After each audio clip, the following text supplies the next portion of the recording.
stupid. I shot a ton of footage for a review on, ostensibly a review on Stephen King's 11/22/63, but it was also going to be kind of like a general video essay type thing. Sorry, let me turn that down. Let me try this again. So I did something stupid. I shot a bunch of footage earlier today for a video on books. Specifically, my thesis was if writers could go back and rewrite and republish a book of theirs, how different would that be, and would the choices of their story and their character be very different, or would they be the same? What would they change, what would they not? And I was going to tie this into the deeper theme of the possibility of, like, what if we could go back in time, and what would we change in our own lives, and how different would we make things, and how would we, and could we make things different? Even if we picked a different thing, would it still affect things differently, or would we come out the same way? Or, if you go down to one street and you get hit by a car, you're dead. You go to a different street, you get hit by a car, you're also dead. If you go down the third street, maybe you live to see where you are now. So I tied this all back in because I was talking about how I originally thought that Stephen King's novel 11/22/63 kind of sparked that idea in me, and I was like, well, that could be a broader topic. So I shot a whole thing, and I was even going to make it in different styles to illustrate the point of, like, what if I made this whole review in a different way? And I shot lots of footage for it, and then I went to go edit it all together, and I fucked up.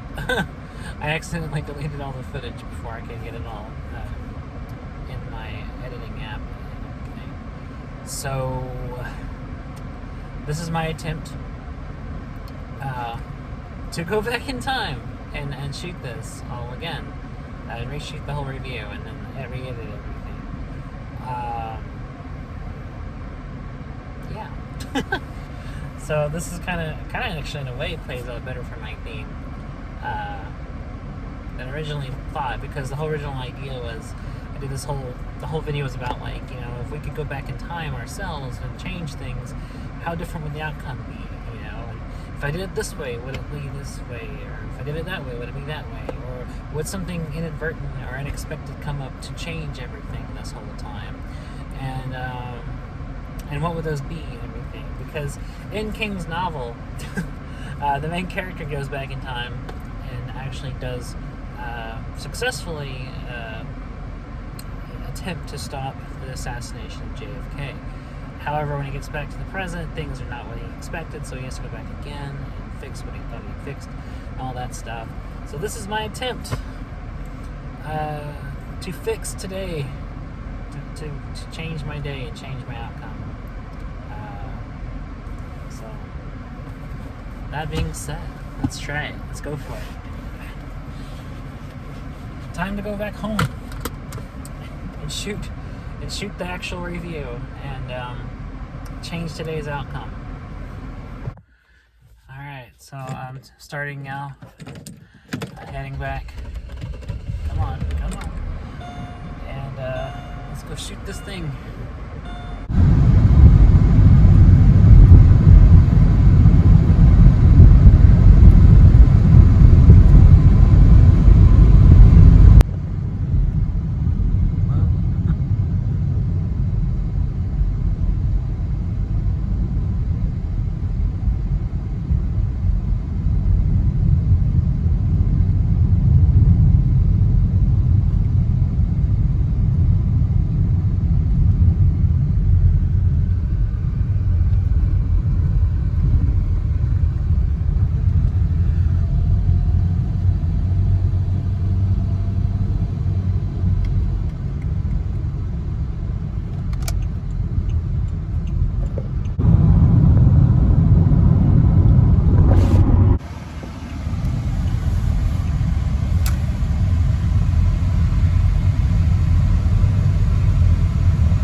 Alright, here we are. Here's the review portion of the video.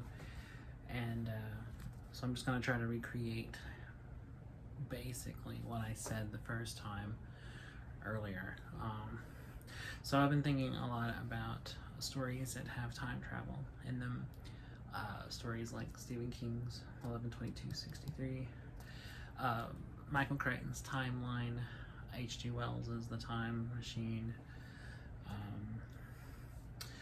William Slater's Strange Attractors, things like that. And that got me thinking about how if we were given the opportunity to go back in time and change things, how much could we change? And if we could change a lot of things, what would the eventual outcome be? What would that timeline be? And how different would it be? How much better or how much worse would it be? And that got me to thinking about honestly just writing in general and writers, and it made me think about like what if writers like Stephen King had the opportunity to, rewrite and republish earlier novels. How different would 2021 Pet Sematary be from 1981 Pet Sematary?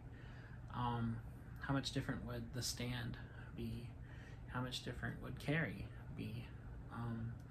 Or how different would The Dark Tower be if he decided to rewrite the entire series and change everything? And we can't know that, but I imagine, doing what we know of these people and what we do know of their personalities and what they've written, it would probably be quite a bit, or in some writers' cases, probably not much at all. And that got me to thinking about alternate timelines, alternate universes, where, what if such things happened the way they didn't happen here? How different would that be? And, what if, like in a Harry Turtledove novel, the Civil War was fought using modern machinery, modern weaponry, or in something like Eric Flynn or John Ringo, what if the American Revolutionary War was fought using people from the present to help them with modern technology like pickups and modern guns? The world would be very different, and the timeline would be different. And I definitely think it's an interesting thought experiment to think about these things, and I think about them often. My mind's always thinking of random stuff like this. But for those who don't know, 11/22/63 is a novel by Stephen King in which a character named Jake, who is a teacher and also teaches in a English adult GED class, gets the chance, thanks to an old friend of his that owns a diner, to travel back in time to stop the Kennedy assassination. Now, the guy who owns the diner discovers there's a portal in the back of the place that takes you to 1958, and he's hatched out a plan to go back to 1958, assume a life there, and make his way to Dallas and to stop the assassination, before it can happen, thus altering history.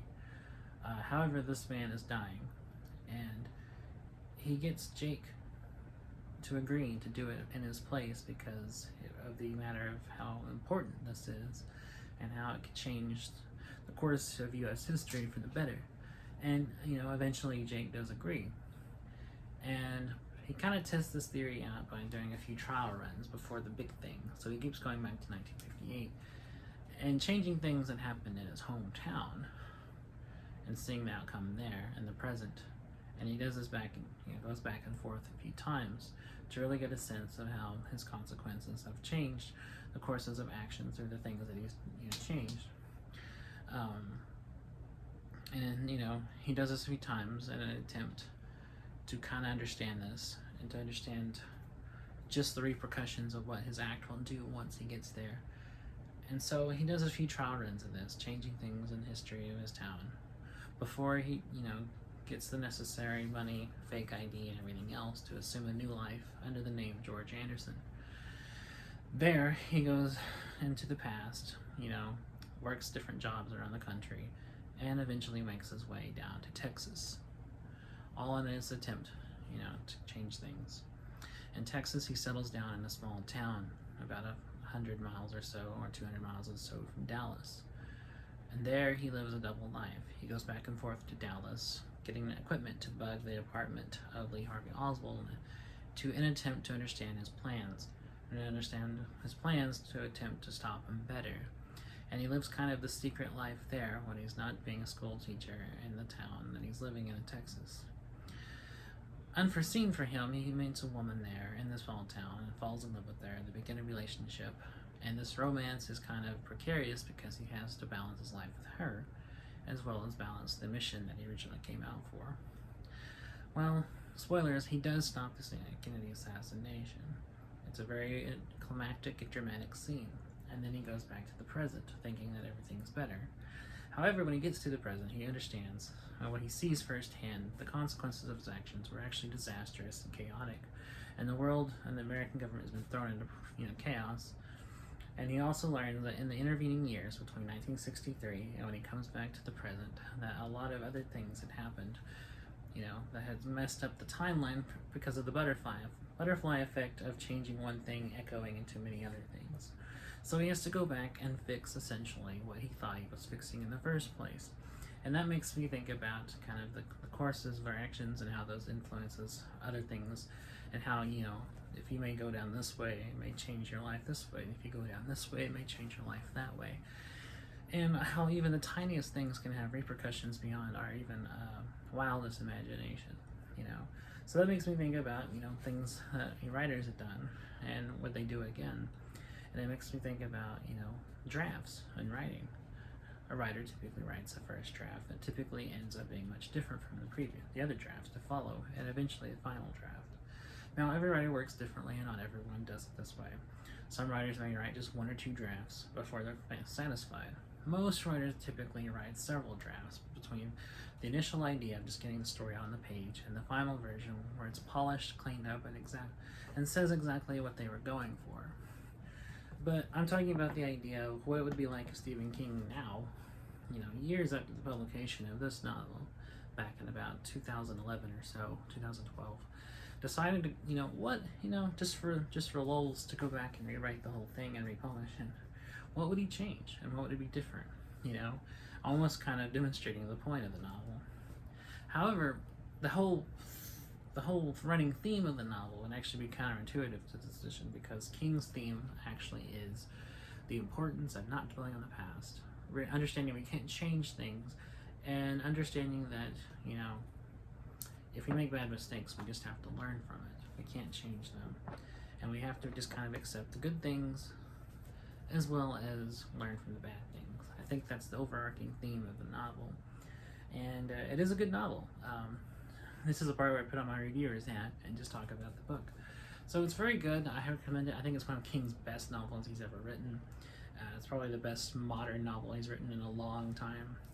I think it's definitely worth the read. I've read it a few times, and I think it's fantastic. The writing is suspenseful, the language is taut, and the story is very multifaceted. There's a lot going on, several characters, including real people like Lee Harvey Oswald are characters in this. And it's a historical novel, it's an alternate history novel, it's a thriller, it's a science fiction novel, it's a romance novel, and it's kind of an adventure novel, all rolled up into one. So if this sounds like something you would really be interested in, or if you like that kind of the idea of this, and as well as just kind of exploring a character in a new life, in a new setting, in a completely different time that he's not used to, but handled expertly, because King, 1, lived in that era, but 2, also has done a ton of research before he started writing this, and also just knows perfectly how to write characters and write them in ways what they would react in the situation that they actually would be in, and knows how to do it very well. So just as a reviewer, I think this book is fantastic. I think it's great, and it's definitely thought-provoking, because it opened up all those doors in my own head to think about the things I was thinking about. So anyways, thinking about all that makes me think about things in my own life. What if I had done this? What if I had done that? If I had, I don't know, started this job instead of that job, how would my life be different than today? Or if I'd quit a terrible job I was working in and went to work in another job, how different would my life be today? If I didn't date my ex-girlfriend, how different would my life be today? Or if I'd met her in a different place and a different time, how different would my life would be today? Would I be married? Would I have children? Or would none of these things would have happened? What if I'd never met her? would I still be the same person I am now? Because that experience did change me. And I think about a lot of different things. I think about my own mistakes in my own life and how I really should have tried a lot harder and done a lot of things differently. I would have stuck out a lot of things differently. And I would have, what if I had a different, academic career in school? Would have had made better grades? Would my family would have cared about me more? Would I felt more accepted? Would I felt more loved? Would have had more friends? If I had more friends, what would my life be like today? Would I have had different friends? Would I have had the same friends? Would the friends that I have treat me different back then, which would make me think differently of myself? And so on and so on and so on. Until I get to the point where I almost lose my mind because I'm overthinking everything. And I can't stop thinking about everything. And, and I'm just thinking about, geez, I got a lot of regrets. And thinking about all that just kind of makes me re-question everything. Makes me re-question everything I've done up till now and why I've done everything. But I agree with King's thesis of, we don't get second chances. We don't get to rewind the past and relive everything. We have to simply live the best we can, make the best decisions, and roll with the punches, basically. And that, just be thankful for the good stuff and learn from the bad stuff. And that's kind of the whole point. But it's also, in my opinion, a true masterpiece of American literature. And I know that sounds hyperbolic and something like a critic would say, but it's my real opinion. It's just what I think. I just say what I think. And I genuinely think that King will be remembered for generations to come as a truly great American writer, the way Poe is, the way Hemingway is, the way Twain is. He's just as good as those guys, And this novel, I think, is actually one of the finest novels written by an American writer. So do yourself a favor and go read it. So anyways, that's the review part of the video. I'm glad that in this case I did get to go back and do a redo, basically. And I think it actually came out better than it did when I recorded it earlier. So I guess sometimes maybe you do get a redo. I don't know. Anyways, that's the review part. I did it. I accomplished my goal. I'm successful at one thing in my life, and I was doing this. I've never been good at anything. I'm still not good at anything, but at least I was good at doing this. So, yay me. I did it. I redid the review. I went back in time to do the review, kind of. And not really. I don't know. What do you want from me? I am going to put this back on the shelf. Now that that's firmly back on the shelf where it deserves to be, I can wrap up the review part of the video. Speaking of bad decisions, at least I can redo this too. I don't know what I ate, but God, it didn't agree with me. This is less redoing the past and rectifying the past. Ugh.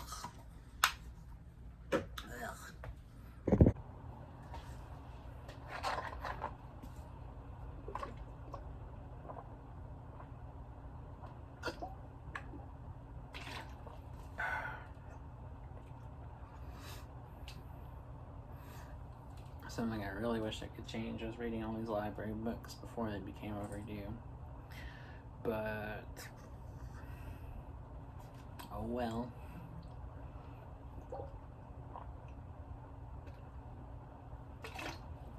YOLO.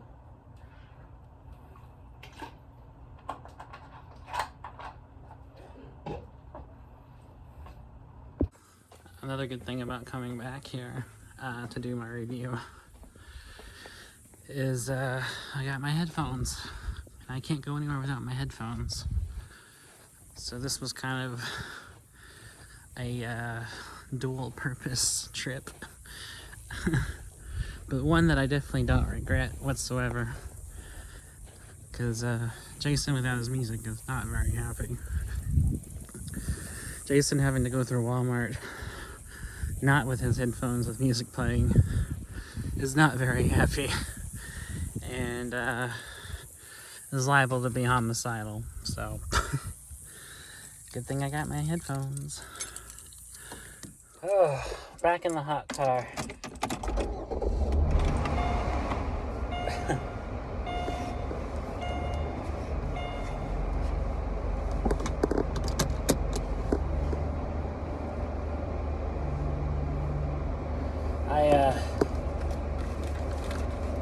I think that today was a success.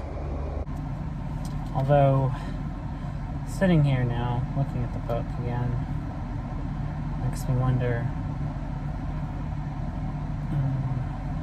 what could I have done differently in my life?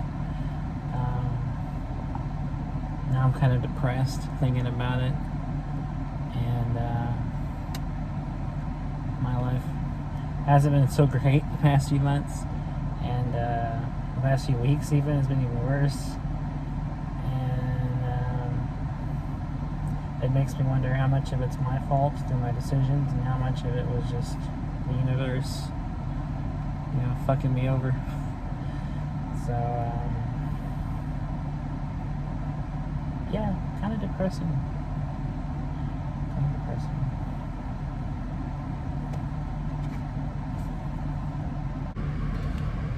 But in summation, I think today was a success overall, and I'm not going to blame my bad decisions on, whatever. It was my own mistake. I shouldn't have done them, yada, yada, yada. I'm learning from it. I'm moving on. I'm doing better, and it was kind of fun to explore the different themes, what if, but, like the novel says, you can't live your life in what if. You can't just dwell in the past and never not try to move forward and never try to do better and try to make better decisions. You can't change your past mistakes, but you can learn from it. And you can't always dwell on what could have been, because what is sometimes is good enough, or it's better than what could have happened. So, make of that what you will. That's just kind of the takeaway, I think.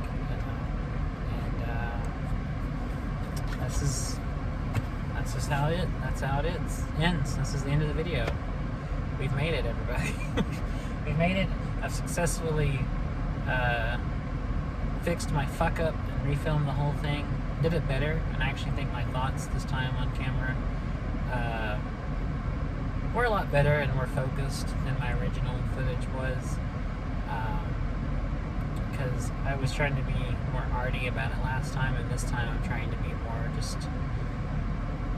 I'm doing it more as a review, but, with maybe a little artistic flourishes here and there.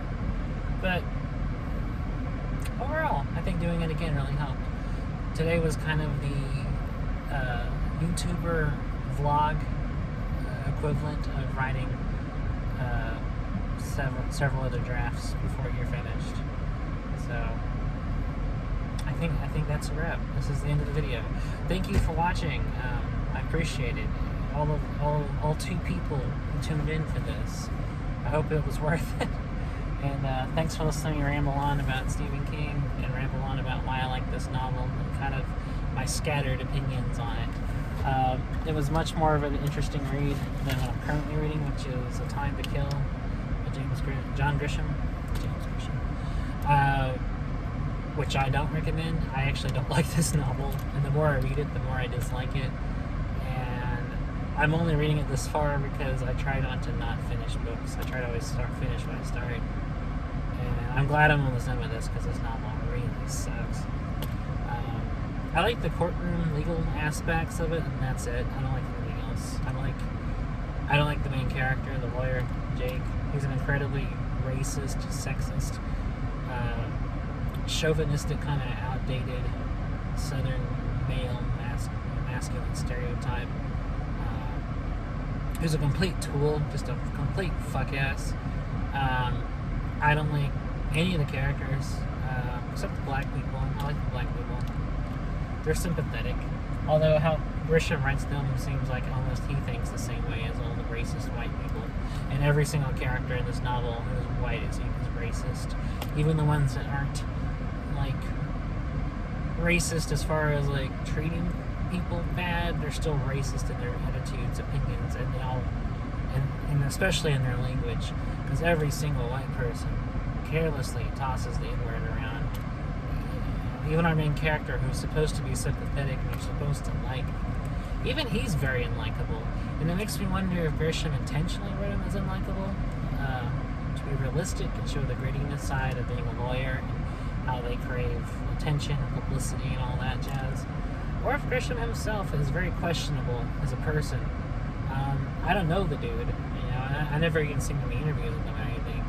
But if Grisham, which is weird, okay, so I've read previous John Grisham books, but they're all set like, they were set like in New York, or they were set in, you know, even if they were set in the South, they weren't this bad, they weren't this racist. So I don't know if this was just written at a time in his life when he was more like that and he became different, or I don't know. I really don't know. I hope John Grisham is nothing like the white people in this book, because this reflects very poorly on him if he's anything like these characters. And even kind of how he writes, and as a narrator, if the book's written in third person, even the way he kind of narrates white people is very stereotypical and very, you know, almost mocking of them and their behavior. It's just a very racist book. So fuck that novel. I can't wait to finish it, so I'll be done. And read this novel. So read 11/22/63 and watch the fucking Hulu miniseries. So that's all I got to say. Thanks for watching it. Sorry to ramble even more. And now to play out the video, point to the unrelated footage of me driving.